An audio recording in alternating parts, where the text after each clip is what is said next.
오늘 살펴볼 리포트의 결론부터 단도직입적으로 말씀을 드릴게요. 지금 이 깊이 있는 탐구 시간을 함께 하고 계신, 방송을 듣고 계신 당신이 살고 있는 2026년 현재, 아플 때 찾아갈 병원 건물이라는 개념은 사실상 서서히 지워지고 있습니다. 왜냐하면 병원은 이미 당신의 스마트폰 안에 또 당신의 혈관 속에 24시간 내내 상주하고 있거든요. 네, 맞습니다. 그게 물리적인 공간에서 지능형 알고리즘으로의 완벽한 이동인 거죠. 우리가 오늘 아주 깊게 파헤쳐볼 자료가 바로 그 거대한 변화의 최전선에 있는 리포트입니다. 159번 리포트, AI 주치 닥터 에이전트와의 공생 가이드. 네, 오늘의 미션은 이렇습니다. 예전처럼 막 심박수나 재주고 걸음수나 알려주던 귀여운 스마트워치 수준을 이야기하려는 게 절대 아니에요. 24시간 내 몸을 감시하고 최적화하고 심지어 내 지갑에 경제적인 수익까지 딱 꽂아주는 이 완벽한 AI 집사를 도대체 어떻게 구축할 것인가 본격적으로 한번 해보해보죠. 좋습니다. 이 기술적인 작동 원리들을 자세히 들여다보기에 앞서서 우리가 왜 이런 지능형 시스템을 필연적으로 맞이하게 되었는지 그 돈과 거시적인 현실의 문제부터 짚어보는 게 순서일 것 같네요. 아, 맞아요. 사실 병원비 무서워서 아파도 꾹 참는다는 말이 예전엔 그냥 우스갯소리였잖아요. 근데 최근 몇 년간 막 살인적인 인플레이션 오고 전 세계적으로 의료 인력 부족 사태 터지면서 이게 진짜 뼈아픈 현실이 돼버렸단 말이죠. 대형 병원 진료 예약은 진짜 하늘의 별 따기 수준이고요. 네, 전문의 얼굴 한번 보려면 비용이 정말 어마어마하니까요. 바로 그 지점이 그 닥터 에이전트가 폭발적으로 보급된 가장 큰 거시적 배경입니다. 수요는 폭증하는데 공급이 제한된 시장이잖아요. 여기서 이 병목 현상을 타개할 유일한 수학적 해결책은 결국 진단의 자동화뿐이었던 겁니다. 그렇죠. 그래서 리포트 데이터를 보니까 이 닥터 에이전트 덕분에 개인 의료비가 무려 80% 이상 절감된다고 나오더라고요.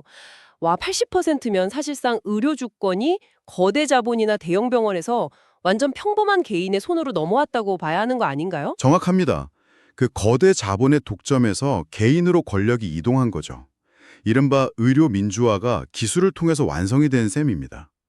근데 여기서 진짜 흥미로운 건 그 절감단 80%의 비용이 단순히 안 쓴 돈으로 통장에 남는 게 아니라는 겁니다. 그럼요. 그게 당신에게 완전히 새로운 현금 흐름을 창출해준다는 사실이죠. 아, 좋아요. 이 부분을 하나씩 풀어보죠.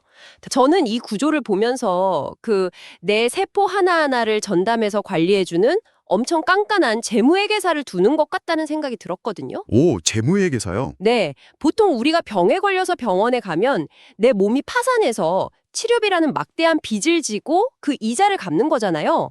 근데 이 에이전트가 있으면 병에 걸려서 빚을 지는 대신에 건강을 유지해서 복리이자를 버는 구조가 된다는 거죠. 와, 아주 적절하고 뼈가 있는 비유네요. 이것을 더 큰 그림과 연결해보면 완벽히 들어맞습니다. 사후 치료는 항상 가장 가혹한 청구서를 들이밀거든요. 반면에 이 닥터 에이전트는 아주 미세한 징후를 사전에 차단하는 예방의료에 모든 시스템의 역량을 집중합니다. 그러니까 빚을 지는 대신에 내 건강 데이터를 차곡차곡 쌓아서 그걸로 수명보험의 수익률을 극대화한다는 거군요.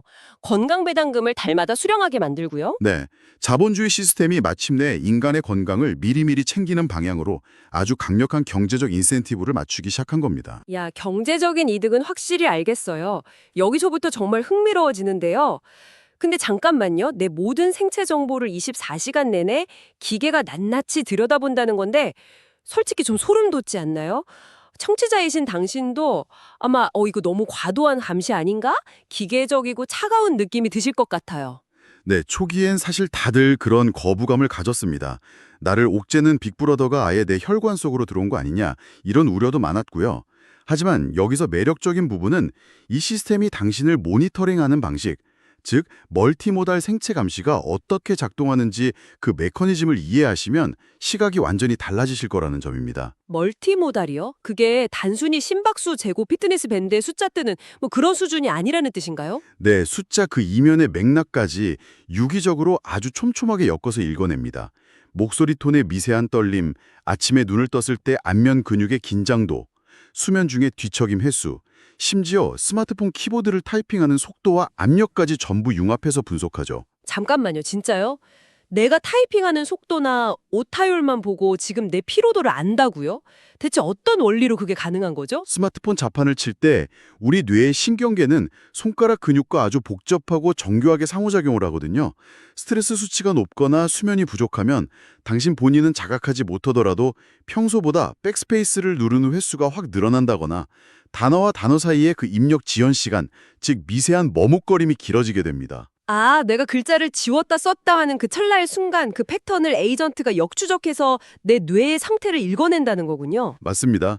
중추신경계의 피로도를 아주 정확하게 수학적으로 계산해내는 거죠. 와, 무서우면서도 엄청나네요. 그 리포트에 나온 사례를 보니까 확 와닿던데 그 전날 밤 늦게까지 멘탈 테크 세션에 참여해서 에너지를 완전히 방전시킨 상황을 가정해 놨더라고요. 네, 바로 그 사례가 이 기술의 숨겨진 온기를 잘 보여주는 대목입니다.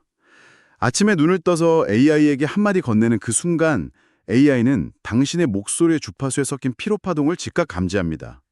그리고 단순히 피곤하시죠? 이게 아니라 이렇게 제안을 하죠. 뭐라고 제안하죠? 신경계 피로도가 매우 높으니 오늘은 고도의 집중력을 쥐어짜야 하는 감마파 뇌파 동기화 대신에 깊은 휴식과 명상 상태를 유도하는 세타파 모드로 환경을 설정해드릴까요? 하고 묻는 겁니다. 와, 뇌를 한계까지 몰아붙이는 대신에 쉴 수 있는 세타파로 전환을 해준다.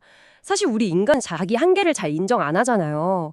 오늘 하루만 더 버티자 막 이러면서 카페인 때려 넣다가 결국 번아웃이라는 절벽에서 뚝 떨어져 버리는데 기술이 그 절벽 앞에서 나를 끌어안고 멈춰 세워주는 거네요. 바로 그겁니다. 기계가 인간 본인보다 당신의 상태를 훨씬 더 객관적이고 세밀하게 이해하기 때문에 가장 따뜻한 케어죠. 특히 독거노인이나 1인 가구에게 이 기능은 정말 생명줄 그 자체입니다. 아, 골든타임의 수호자 기능 말씀이시죠? 네, 심장마비나 뇌졸중 같은 건 전조 증상을 본인이 알아채기가 매우 힘듭니다. 하지만 닥터 에이전트는 땀의 화학적 성분 변화나 불규칙한 심박 패턴을 교차 분석해서 치명적인 위기를 감지하면 단 1초의 망설임도 없이 즉각 119를 호출합니다. 거기다 집안에 있는 홈호스피털 기기도 자동으로 막 가동하고 내 상태를 속속들이 아는 담당 주치의한테 실시간으로 데이터를 스트리밍 한다고요.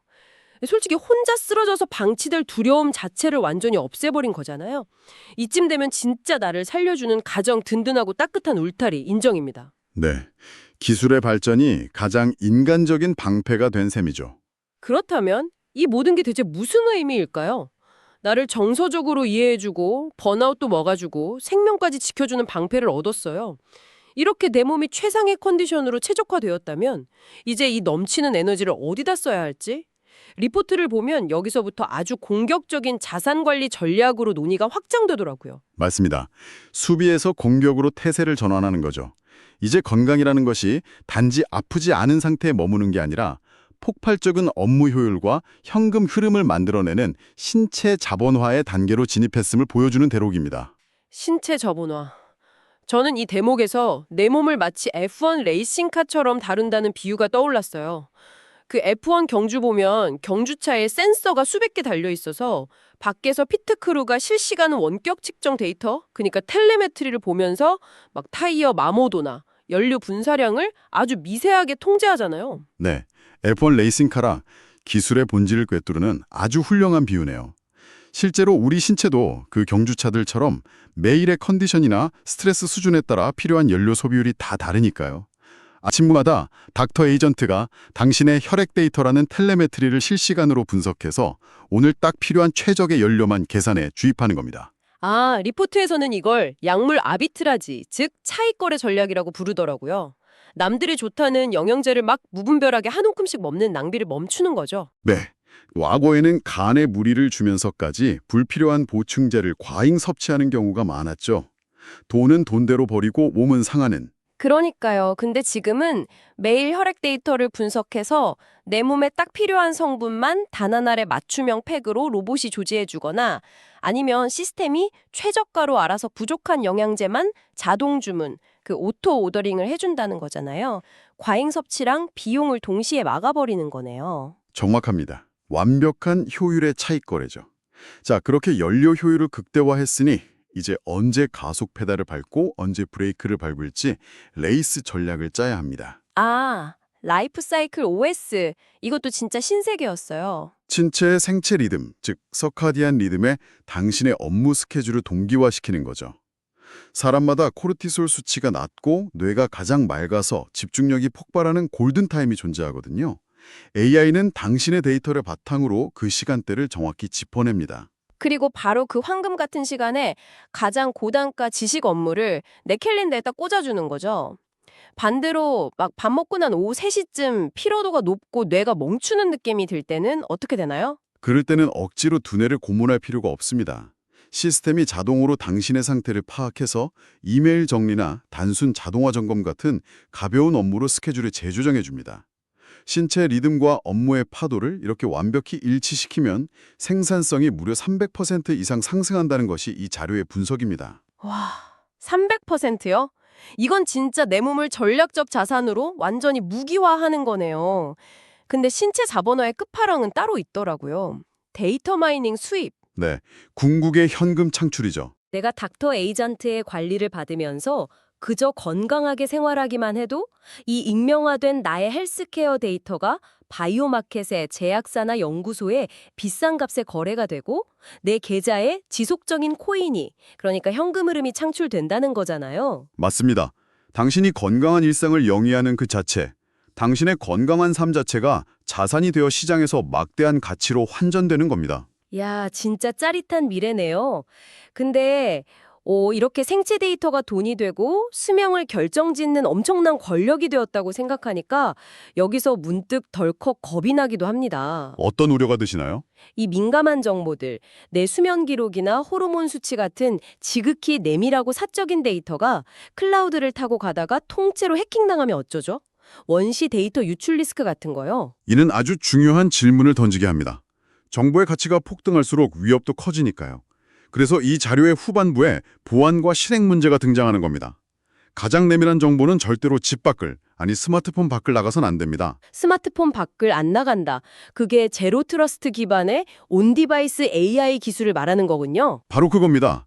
수면 기록이나 호르몬 수치 같은 민감한 원시 데이터는 클라우드가 아니라 오직 당신의 기기 내부에 탑재된 SLM, 즉 소형 언어 모델 안에서만 처리됩니다. 외부로 유출될 원천 통로를 차단한 거죠. 외부에 전송할 때는 개인을 특정할 수 없게 철저히 익명화된 지표만 보내고요. 아, 내 기기 안에서만 돌아가니까 해킹 걱정은 확실히 덜겠네요. 근데 보안 문제는 그렇다 치고 저는 사실 약물 처방 오남용 문제가 더 무섭거든요. 아무리 AI가 똑똑해도 내 생명이 달린 고위험군 약물을 기계의 알고리즘 판단만 믿고 복용하는 건 솔직히 좀 절대 불가능할 것 같거든요. 생명이 걸린 문제니 당연한 공포죠.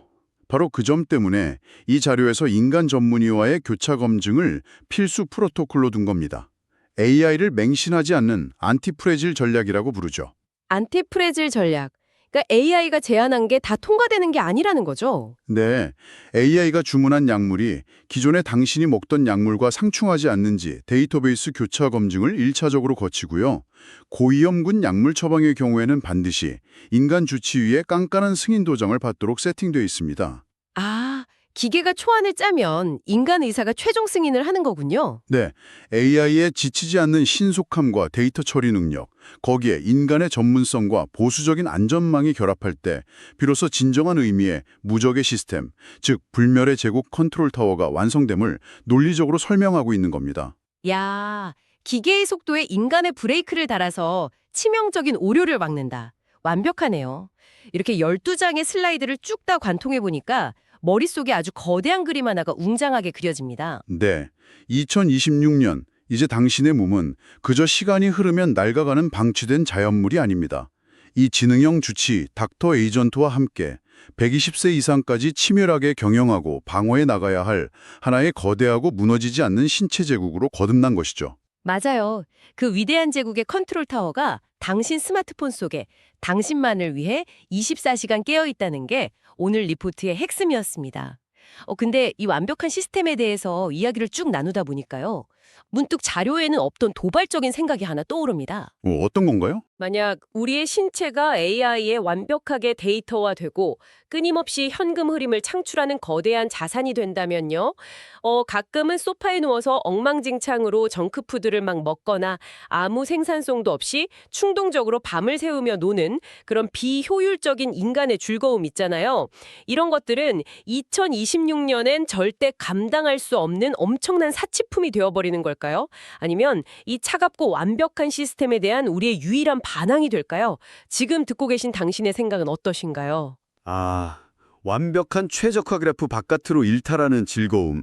어쩌면 시스템이 그 일탈마저도 스트레스 해소를 위한 변수라며 계산해버릴지도 모르겠습니다만 확실히 기술의 끝에서 인간 본성에 대한 깊은 여운을 남기는 질문이네요. 네, 정답은 결국 당신의 선택에 달려 있겠죠. 오늘 이 깊은 탐구를 통해서 여러분 모두 자신만의 무너지지 않는 신체 제국을 어떻게 경영할지 흥미로운 영감을 얻으셨길 바랍니다. 다음 시간에도 당신만을 위한 깊이 있고 예리한 통찰로 찾아오겠습니다. 오늘 함께해 주셔서 감사합니다. 감사합니다.